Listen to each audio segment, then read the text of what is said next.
હવે આગળ વાત કરીએ વલસાડના દાણા બજારમાં પાણી ભરાવાની શરૂઆત થઈ ચૂકી છે। વલસાડના દાણા બજારમાં ખૂબ મોટી સંખ્યામાં અનાજ કરિયાણાના હોલસેલરોની દુકાનો છે અને આ વિસ્તારમાં હાલ પાણી ભરાવાની શરૂઆત થઈ ચૂકી છે। ઉપરવાસમાં ભારે વરસાદ પડતાની સાથે વલસાડની ઓરંગા નદી કે જે સતત પોતાની ભયજનક સપાટીથી વહી રહી છે, જેને કારણે હાલ અનેક એવા વિસ્તારો શહેરના કે જ્યાં નદીના પાણી ફરી વળ્યા છે, અનેક એવા ગામડાઓ કે જ્યાં નદીના પાણી રહેણાંક વિસ્તારમાં ઘૂસી આવ્યા છે। પાણીનું જે ફ્લો છે તે વધારે હોવાને કારણે ઘૂંટણ સમા પાણી અત્યારે ભરાયેલા જોવા મળી રહ્યા છે। નીચાણવાળા વિસ્તારો કે જ્યાં હાલ આ પાણી આગળ વધી રહ્યું છે અને નીચાણવાળા વિસ્તારમાં રહેતા લોકો કે જેમની મુશ્કેલીમાં ચોક્કસથી વધારો પણ થયો છે, તંત્ર દ્વારા એલર્ટ જાહેર કરવાની સાથે સાથે નીચાણવાળા વિસ્તારોમાંથી લોકોને સ્થળાંતરિત પણ કરવામાં આવી રહ્યા છે। તો વલસાડના લીલાપોર વિસ્તારના ઘરોમાં પણ જે પાણી છે નદીના તે ભરાવાની શરૂઆત થઈ ચૂકી છે।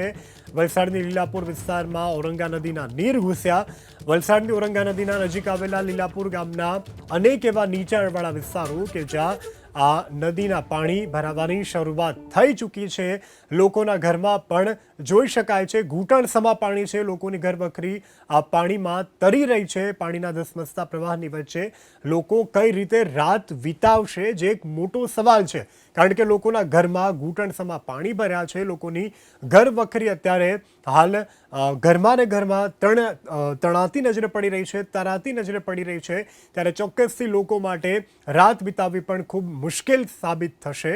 ઉપરવાસમાં સતત વરસાદ પડી રહ્યો છે, જેને કારણે નદી નાળાઓમાં પાણીની તોતિંગ આવક, ત્યારે આ ઔરંગા નદીના પાણી વલસાડના લીલાપુર વિસ્તાર શહેરનો કે જ્યાં નીચાણવાળા વિસ્તારોમાં ઘૂસી આવ્યા છે।